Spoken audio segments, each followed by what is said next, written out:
West Indies Cricket, Caribbean Cricket Podcast. West Indies Cricket, Caribbean Cricket Podcast. Yes, ladies and gentlemen, welcome back to another edition of the Caribbean Cricket Podcast. I'm one half the Caribbean Cricket Podcast, Mashal St. Patrick Hewitt, and with me as ever is my partner in crime, Santoki Nagulendran. Santoki, how you doing?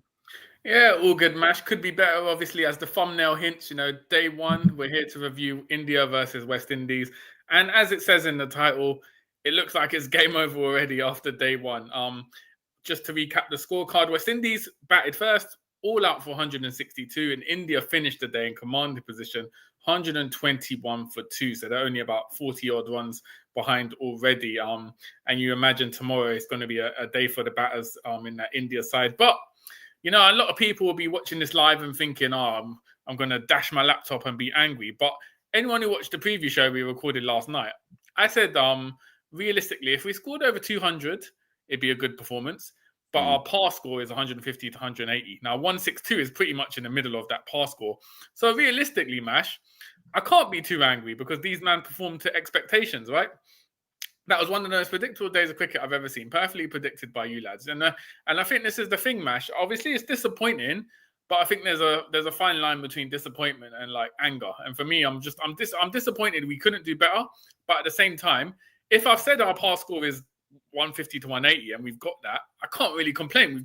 We've done sort of what I predicted. What's your sort of overall take before we get into the details of it all? Yeah, I'm basically with you. to put in perspective, Santoki, if you had said to me last night, Mash, we're going to get bowled out for 162 and India will be 121 for 2 at close, I would have said to you, yeah, fair enough.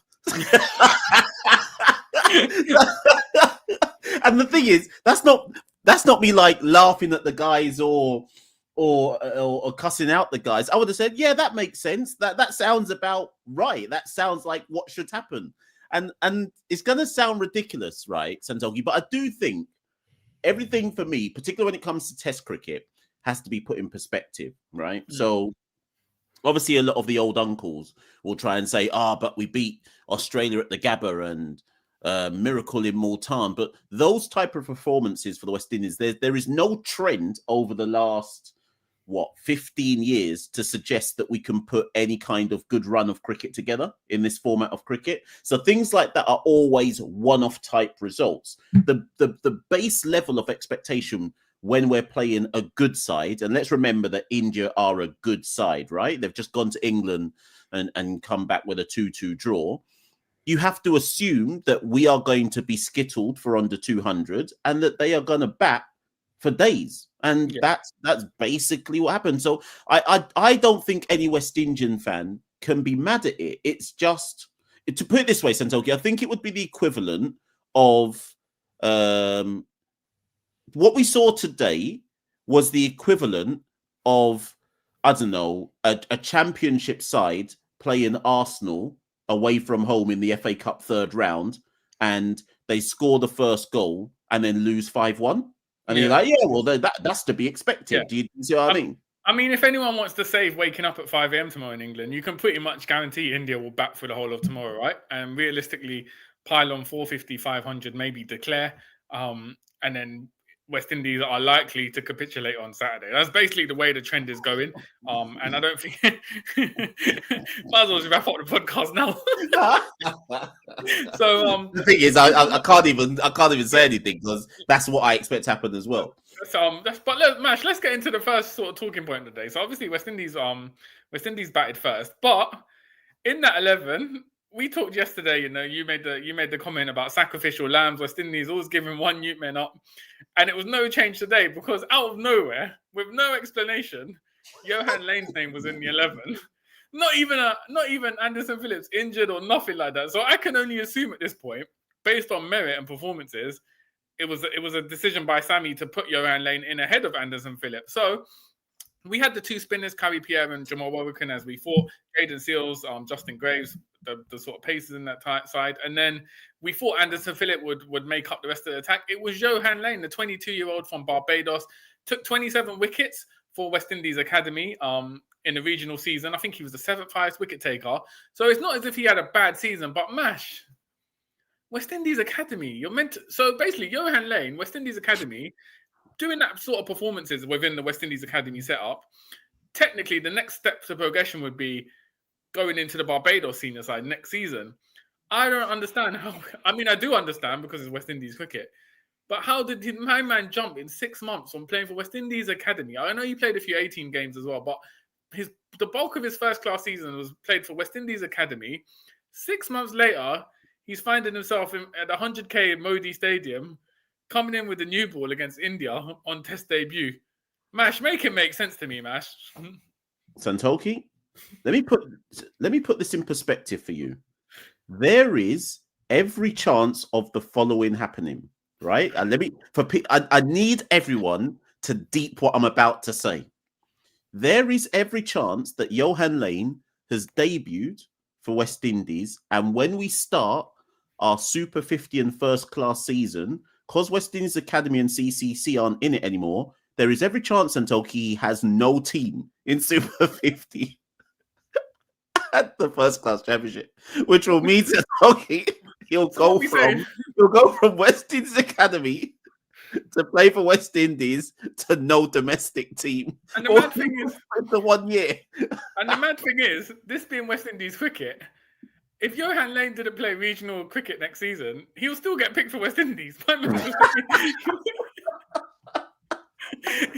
He'll be spearheading our attack next summer, having played no domestic cricket. The thing is, we actually have to stop and deep it, because do you know, like, if you're West Indies, on a serious note, if you're Darren Sammy and West Indies, that means after this series against India, and assuming then that you must be taking him to New Zealand or whatever, you now have to go back to the domestic franchises and say someone has to take Johan Lane.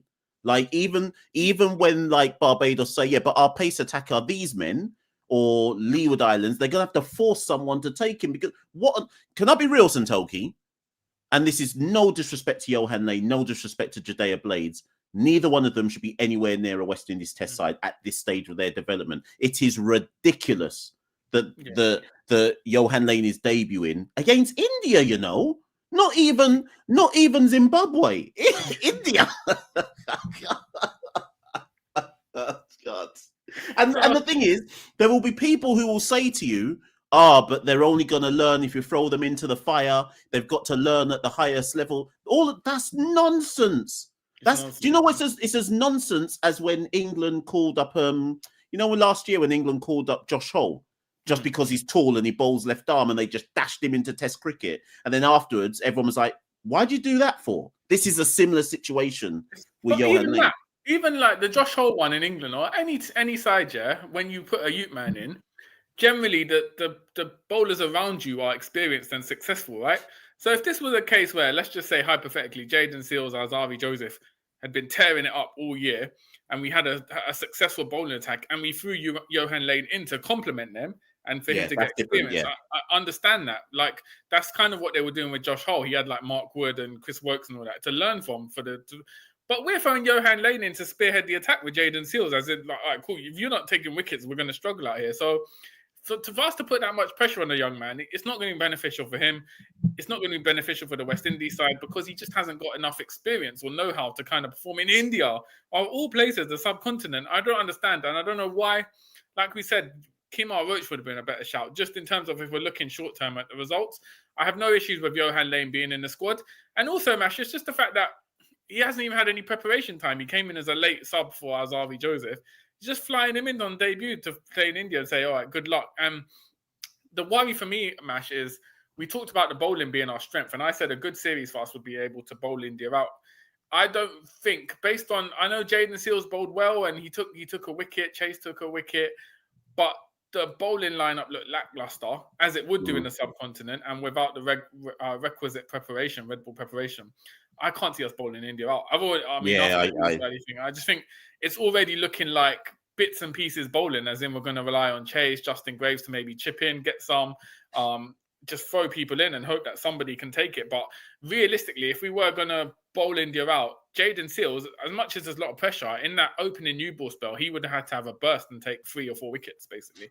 I can't see we're asking a lot of Jaden Seals here. Like, after Jaden went off from his first spell, I was like, so who's going to take wickets? Like, and I was watching, because that's what we do. We watch and we rally. But at that point, I was like, oh, India are going to make like 600, because there's no one, like, we don't have a Shamar Joseph who can tear in at 90 plus. We don't have Alzari who can maybe come in and bowl a 5-4 over spell of bumpers and try hurry them up. Like, you've got a Ute man on debut. You've got a 34-year-old spinner on debut. The pitch wasn't aiding our spinners like it was aiding the Indian spinners in terms of, as you would expect. And then you got Justin Graves as the backup man. To put it in perspective, Santoki, what really summed it up for me was Roston Chase got our second wicket. And when he got it, I was like, do you know how, like, and Chase, I actually don't mind Chase, but when he got it, I was like, yeah, that makes sense. Chase is probably our second most effective bowler after Seals at this juncture now. Justin Graves drew a chance. There was a drop chance as well. True. But again, it should realistically, Graves and Chase should be coming on after like 25, 30 overs, right? As the part-timers. It should essentially be spearheaded by our pacers and our spinners. Jamal Warrican didn't look on day one on a green pitch. You're not going to get much. So Jamal Warrican and Kari Pierre were trying, but there's not much you can get out of this pitch. We saw obviously in the India innings, Siraj and Bumrah took the bulk of the wickets. Washington Sundar and Kuldeep didn't really bowl it that much. So I think as the game progresses, spin will come into it, but it's going to be very hard for Seals and Johan Lane to kind of take the bulk of the load tomorrow and try and bowl India out. And as you said, I think India will go 500 plus definitely. Most probably declaring at the end of the day or something like that and setting us a target to try and avoid an innings loss. So I mean, there's an outside. Let's talk positive. There's an outside chance we take some early. The problem is India bat so deep. This is the actual, right? Yeah, because I was about to say, there's an outside chance we maybe take 2 early doors and put them under pressure. But the point is, they bat down to, what position does Sundar bat? Is he like number 8 or something? Yeah, he's like a batter. Yeah, and he's like, so it don't even matter if we take 2, because they bat so deep that That's what I mean. I mean, we used to see Ashwin have the greatest days of his life batting at number 8 against us. How many? Like, he's got 4 Test match centuries against West Indies. So this is why I'm assuming India will just make 500, because they have batters all the way down. And in fact, do you know what, Santoki? I'm going to cuss India for a second here. Let me cuss them. What are they getting out of this by playing their full strength side, other than stat padding? What, like, if you're India, and I know some of the Indians in the chat right now are probably going to take offense to me saying this, right? But if you're India, you know that West Indies are basically on the level of Zimbabwe, right? Why are you playing your full strength? You don't need to play your full strength side to defeat us. Championship, right? Points. Yeah, but but they don't need their full strength side to beat us for the World Test Championship. I think under normal circumstances, I think they would have rotated, but because of the New Zealand series, which is their last home series, this is why they want to make West Indies like basically put a marker down and say, look, we're back now. Because I think like in their back of heads, even though it's West Indies, they wouldn't want to have any % chance of risking what happened to New Zealand as well, especially for the head coach Gambhir. So I think they've just played a full strength side primarily because of what happened last year to New Zealand, and this is their chance to assert themselves as sort of the number one. And also, I guess the World Test Championship points, if you rotate, let's say they rotate the side and they happen to draw or even worse, lose to West Indies, people are going to be like, hold on, what's going on? Like, you fumbled the World Test Championship. But you know what this is then? You know, back in like the early 90s WWF, when like, before we got into the era we're in now, where 2 actual wrestlers face each other. For those who are wrestling fans, the early late 90s, Santoki, do you remember that an edition of Raw just would be like established wrestler just versus a jabroni in a squash match? That's what this is. This is basically like Hulk Hogan fighting the Repo Man and just squashing him in like 2 minutes.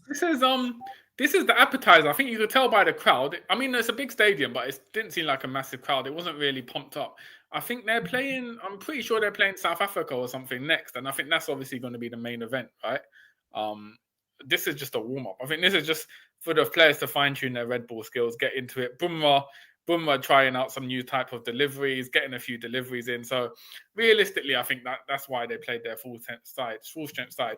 And Mash, this is the hurricane getting. Oh my god, man said, what's the other guy?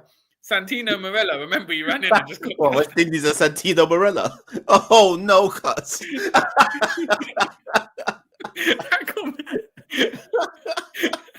used to put he put his, like a sock on his hand, innit? Yeah. That's when West Indies get a miracle win. That's us with the snake, innit? We do a one-time snake move, bro. The rest of the time is comedy out here. But let's talk about, because we said we want to try to keep this to 20 minutes, because obviously we're going to do this on a day-to-day basis. If we look at the batting lineup, Mash, obviously it was a big talk about Afanase and Chanderpaul being able to bat spin. They were out so quickly they didn't even get to face spin. What I thought was interesting was, obviously me and you have already said Campbell, Afanase and Chanderpaul, realistically, are they going to put runs together? What was interesting was Darren Ganga had done a bit of analysis, and he sort of, I mean, more technical people would be able to explain it better. I think it was quite a visual thing. He compared Chanderpaul to Jaiswal, right? And Jaiswal sort of leaned more towards the leg stump, and his body position made it a lot easier to control his bat. Whereas Chanderpaul kind of leaned like more towards his off stump, and it didn't look balanced, and it was hard for him to kind of raise his bat. And that just sort of showed, and Ganga was like, the batting coach and stuff need to work on this with Chanderpaul. And that sort of highlighted, because it was visual and you saw the comparisons, just sort of how much Chanderpaul needs to learn, and also the fact that we've got a West Indies opener in this India test who hasn't played red ball cricket in 6 months, been playing T20 cricket, and him leaning towards the off stump is probably something you pick up in T20 when you're just trying to swing it, right? So again, technical deficiencies in the side that aren't really they're not gonna change for these two tests. Sort of, what did you make of the batting performance? Because I think it was only Graves and Hope got over the magic 25 at the end. I can't believe it even crossed your mind 2 people might get over 50. No, do you know what? For clarity, I'm sure I said if West Indies are going to get to 200, 2 people have to score a 50. But I'm not even sure. Do you know what, Santoki? I'm not even sure if one person will score a 50 across the whole series. Or man said day 1 series over. Thing is, and the worst thing is, I'm not saying it for jokes. I'm just being like, I'm not like, I think as a West Indian fan base, we have to bring. I mean, you and I already have. But I think we have to bring our expectation levels down. So you see, like Justin Graves scoring that 32 today. If a West Indian scores 32, I think we have to accept that that's the same as scoring a 50 now. Like we have to bring our expectation levels down. And to be honest with you, Santoki, I'm only going to really start judging these guys next year. And I'm going to keep saying that for the West Indies fans who tune in to us. Only when we play Sri Lanka at home next year and Pakistan at home will I start to say, no, it's not good enough to only make 162. But India and Australia, this is just par for the course right about now, right? But going through the batting, I will just say the following because I'm mindful of time. There were some dismissals which for me were soft, and there were some dismissals which you have to just give it to the bowlers. So John Campbell was that was a bit unlucky for Campbell because he angled his bat. He clearly hit his pad. I actually think, right, again, I'm intrigued to see what people say in the comments. I actually think Campbell's dismissal was inconclusive. I think probably in all probabilities, it did touch the bat, but I don't think it was. I mean, obviously, they'll look at those spikes and say there's 2 different spikes, so it must have hit the bat. But I don't think you could clearly say 100%, yeah, it most definitely hit the bat. Once you've got a clear bat hitting pad, I'm not sure you can conclusively say, and it also hit the bat at the same time. I'm not saying giving the benefit of the doubt. No, I'm not saying that. But I'm just saying that you could argue he got a bit of an unlucky one. Cool. Yeah. Tej Narayan strangled down the leg side, soft. Alec Afanase out in the exact same way that people always say he gets out, which is hanging his bat on a 7th stump line outside off stump. Out. Soft. Brandon King left one that was already pitching on his off stump and just left it. bold. He didn't he do that against Australia as well? He did against Australia as well. Out, soft. Who was next? Shea Holt, bamboozled by Kuldeep. I'm going to give that one to Kuldeep.